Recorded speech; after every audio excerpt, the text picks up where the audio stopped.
Hello and welcome to another episode of the Mariners Massive. We're here on Football Manager 21 for another game, and this one could be an important one. Not so much for ourselves, but for Perth Glory, our visitors. They are managed currently by Richard Garcia. They have amassed so far this season 7 losses, 2 draws. That's 2 points and 12th in the table. The much vaunted A-League ladder. Richard Garcia is on the verge of the sack. A bad result here against us at beautiful Gosford Park could spell the end of his reign, and with it, he'll be the first manager sacked this season. We have a question from Matt Ryan, somewhat topical, from the Australian Football Gazette. Clearly not getting any football at the minute, so he's decided to turn his hand to journalism. I can't knock that. Do I feel that the ambitions for the club are matched by the owner? That's a pretty sticky wicket you've put me on there, Matt Ryan, I've got to tell you. I'm going to go neutral. What me and the owner talk about are absolutely private. If he ever answers my phone calls, which he never does. We are the leading scorers. Am I looking for another positive match in front of goal? I absolutely am. That is certainly the aim, Matt Ryan. Here we go. And we are at home, although we appear to be in our away kit. So, as usual, Football Manager thrown up a bit of a curveball in terms of the shirts that we're wearing. And that is the Perth Glory side, a flat 4-4-2. Not sure. As you can see, Perth Glory are rock bottom of the A-League, while we are just a point shy of Wellington Phoenix, with 2 games in hand before we play this game. It looks like both teams are going to be in their away kits. That's not the first time that this has happened to me recently. Not quite sure what's happening.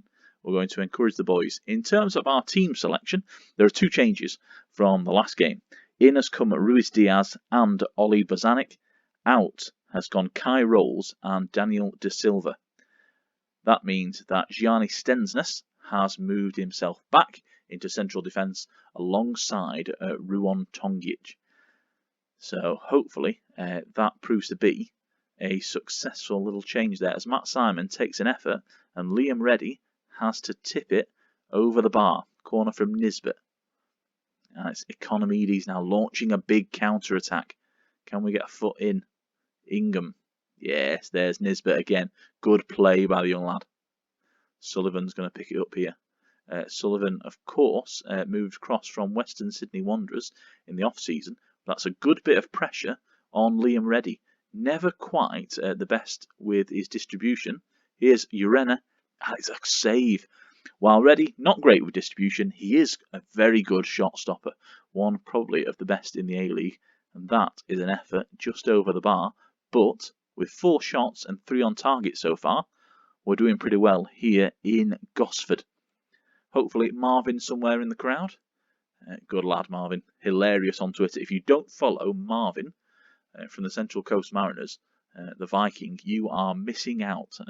For he is an absolute wonder on there. Kurt Ams is our referee for today. Never quite sure who's in the VAR booth. I mean, it's probably Chris Griffiths-Jones, isn't it? Old KGJ. In 12 minutes, we have dominated possession. 52%. Okay, that's not quite dominated, but we're getting there. As Bozanic plays in the corner and is ready, that holds the ball. Good throw out to Economides. This is where Perth are going to be the most dangerous here. And there is a good tackle, I thought.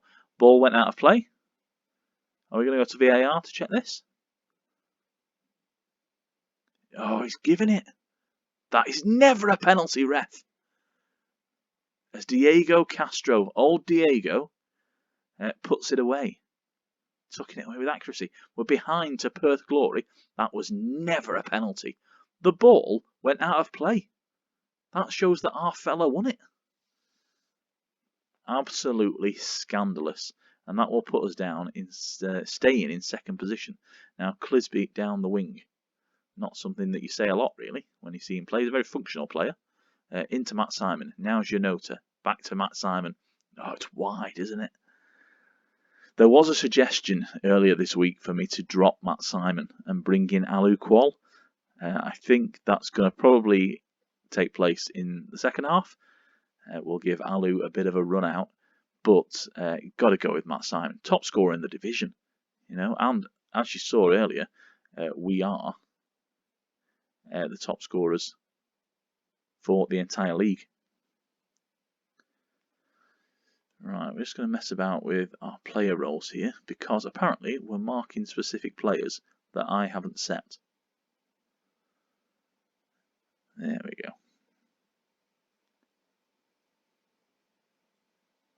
So let's see if we can get a goal back. 22 minutes now on the clock. And it seems that despite having all these shots, 9 shots now, 4 on target, it just hasn't happened for us. A better pass completion rate for Perth Glory. That is somewhat of a disappointment.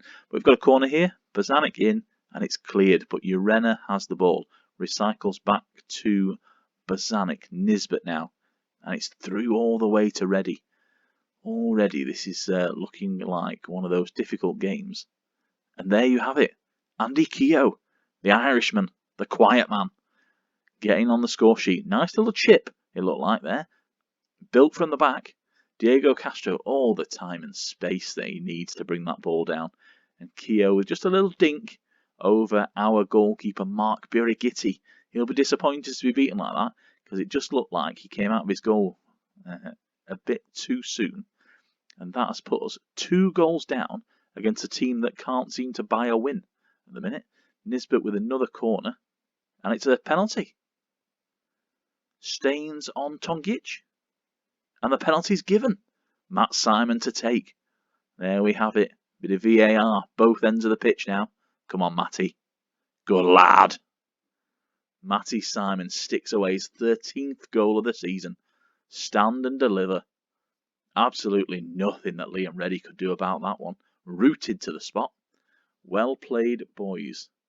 Now, let's see if we can just encourage our lads. Don't want to make any changes. And see if we can get that all-important equaliser before the half-time break. We are currently set as a positive mentality. Let's go attacking just for the last 10 of the first half. We've got Bozanic with a corner now. One of these has got to go in, hasn't it? No, it's Reddy again with the save. How many of those? Another delivery, and Reddy there. Stensness now. Jonathan Aspro gets it away to Economides. Down the wing for Ingram. Infield. And it's all the way to Mark Birighitti. Big ball downfield. But nobody's there. Aspro given a warning by the referee. Still 2-1. And look at that. 13 shots now. Come on, lads. We've got to get a goal back here. There's the ball in. And there's Matt Simon. 14th of the season. Superb comeback from the Mariners. Great performance. See? You tell me to drop him. All these people at the club. No. Alu Qual's our top striker. Are you seeing the same thing I am? Look at that. Just cushions it nicely. Lovely there from Matty Simon. Showing a deft touch that you don't associate with a player like him, to be quite honest. He's a passion merchant. He's a big game player. As Western Sydney Wanderers take the lead against Western United. So the battle to be the best Western. There, Anthony Lesiotis with the goal on 41 minutes. Only 1 goal there at the GMHBA, compared to 4 that we've seen in Gosford already. And a point here would take us, it seems, to the top of the league. The only thing we're going to do just before we hit half time is change our mentality back to positive. Don't want to go too all out straight at the start of the second half. Yeah, I think we've played well. We've got the momentum on our side. We've got some young chargers on the bench. And we'll be happy to bring those on later on in the half. As here's Clisby. Cross in. Is this a goal? It is. It's Marcos Urena. It is now 3-2, having been 2 goals down. A Diego Castro penalty. And the quiet man, Andy Keogh, getting on the score sheet, his 3rd of the season. Clisby with the cross. Back post. Look at that. Superb header by the former Los Angeles FC striker.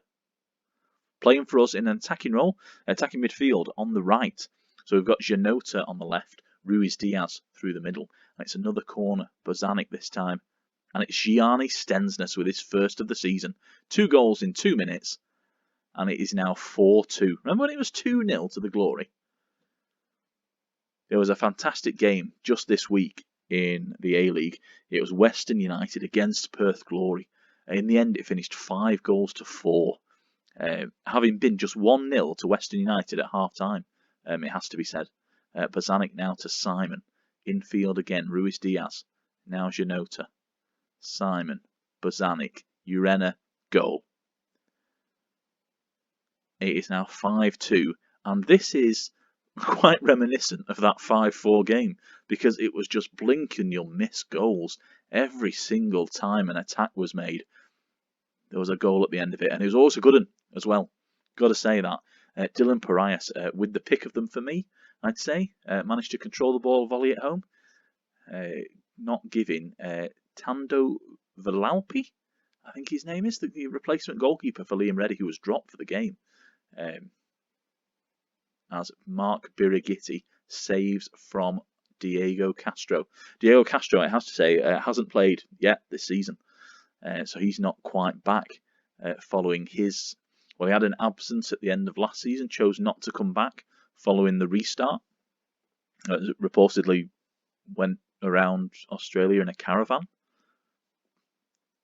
Don't know whether that's true or not. Fairly sure it is. It's one of those stories that sounds ridiculous and probably is true. So we send the ball back to Mark Birighitti. Big ball over the top. But there's nobody there, is there? We are quite compact here. Which I don't mind so much as Matt Simon plays in Janota. Bozanic gets involved. Ruiz Diaz. Good play this. Look at the ball being popped around here. This is like watching Barcelona. And it's Liam Reddy with the save at the end of the move. 5-2. I worry about Richard Garcia as Nick Sullivan. Neil Sullivan, of course, a goalkeeper for Wimbledon many years ago. And it's another goal. Dylan Ruiz Diaz. We are tearing Perth Glory apart. And this is how it's done. This is what has got us to the top of the league. And it keeps us there. We're now going to go 2 points clear of Wellington Phoenix.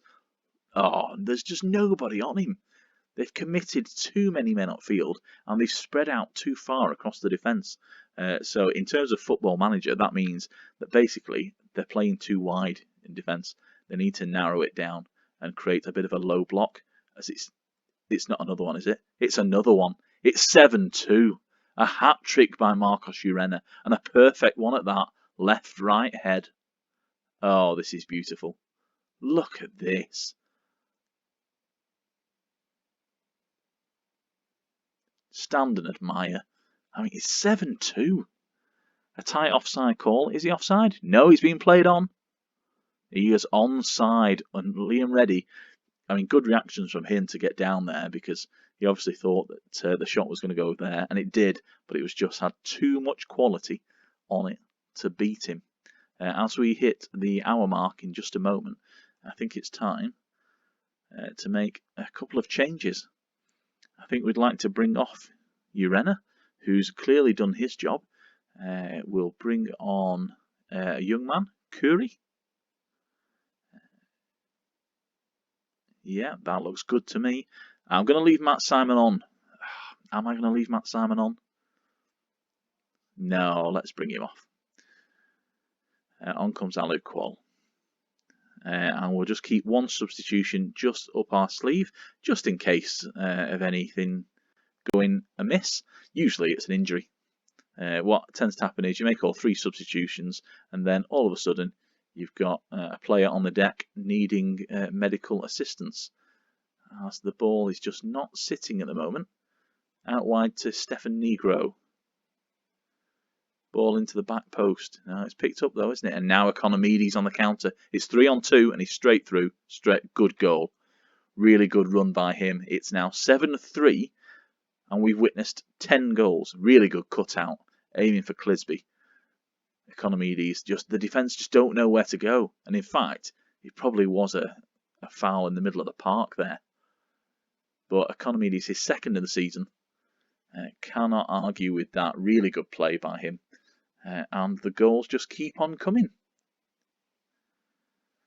You know, to offer Bowman is the suggestion. Let's go with it. Big John Aloisi is our assistant manager. Controversial figure. Surprised that he accepted an assistant manager's job, to be honest. Thought he'd keep his powder dry, possibly for the Newcastle Jets job, as Bruno Fornaroli's through, and it's a good save by Mark Birighitti. Good lad. Kilkenny with the corner, always dangerous on set pieces, is Neil Kilkenny, the former Leeds United player, as Birighitti makes another save. So in terms of our players, our worst player, our weakest so far, has been Josh Nisbet in midfield, has to be said.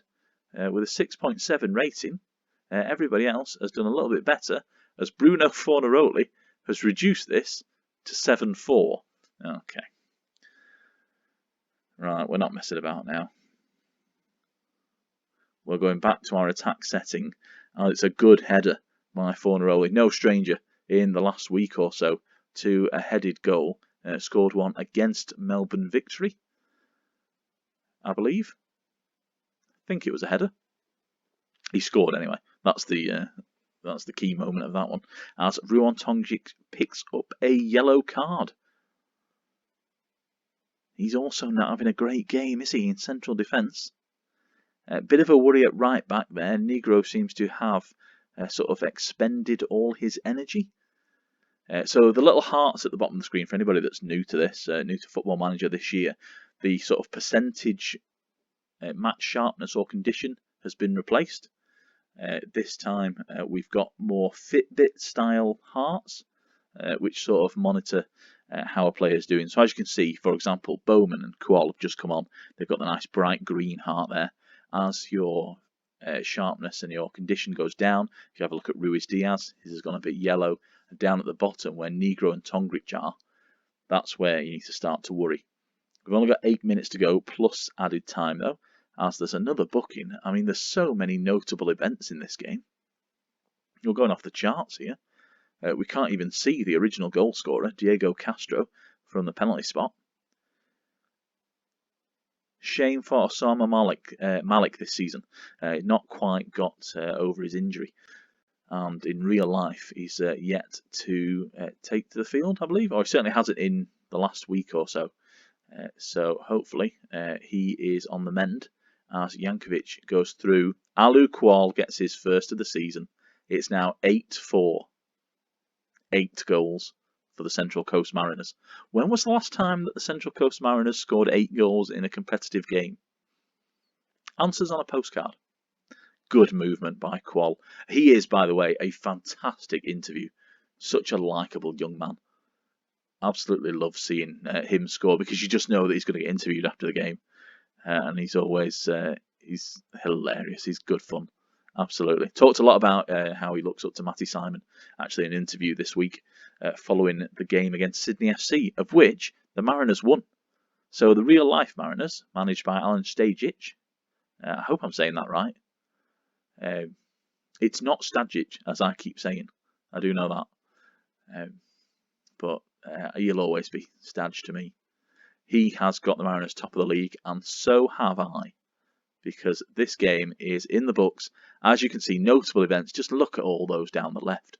It seems a long time ago that we were down by 2-0. 24 shots, 16 on target. Didn't have as much possession, so only 44% possession. So it's always not what the stats tell you, it's what you do with it. That's the difference. Absolutely fantastic performance here in the Mariners Massive. 8-4. Tell you what, if you are buying a ticket to watch Central Coast Mariners this season, you're getting your money's worth. To say that result was on the cards would be an exaggeration, says Brad Edgar from the Australian Football Informer. I think it was a superb win. The players will be getting a day off. Absolutely. Why not? The lads can have a day off. Just, be respectful while you're doing it. In other results, we've got Melbourne victory 2-1 up against the Newcastle Jets, and that's now 3-0 for Western Sydney Wanderers. Do tune in on Sundays. So each week we have the A-League rundown where all the results are looked at, all the events of the last week. We look at transfer moves, and hopefully this Sunday on rundown, I say hopefully, never like to see anybody out of a job, but it could be Richard Garcia who gets the sack. I have to say that his favoured personnel, Diego Maradona. There you go. It's Marcos Urena with the hat-trick, and that's got him the Player of the Match award. 4 goals for Perth, 8 goals for the Mariners, and that, very quickly, I'll just show you the table, has left us in top spot, 22 points. 1 draw, that coming against Western Sydney Wanderers 3-3, and 1 loss against Melbourne City, 4-2.